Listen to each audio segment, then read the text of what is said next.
صحیح بخاری حدیث نمبر 179۔ زید بن خالد نے حضرت عثمان بن عفان رضی اللہ تعالیٰ عنہ سے پوچھا کہ اگر کوئی شخص صحبت کرے اور منی نہ نکلے، فرمایا کہ وضو کرے جس طرح نماز کے لیے وضو کرتا ہے اور اپنے وضو کو دھو لے۔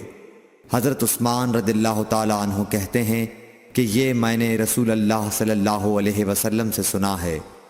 زید بن خالد کہتے ہیں کہ پھر میں نے اس کے بارے میں حضرت علی، زبید، طلحہ اور ابی بن کعب رضی اللہ عنہم سے دریافت کیا، سب نے اس شخص کے بارے میں یہی حکم دیا۔ صحیح بخاری حدیث نمبر 180۔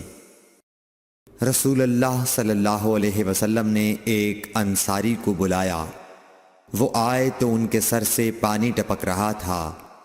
رسول کریم صلی اللہ علیہ وسلم نے فرمایا، شاید ہم نے تمہیں جلدی میں ڈال دیا۔ انہوں نے کہا، جی ہاں۔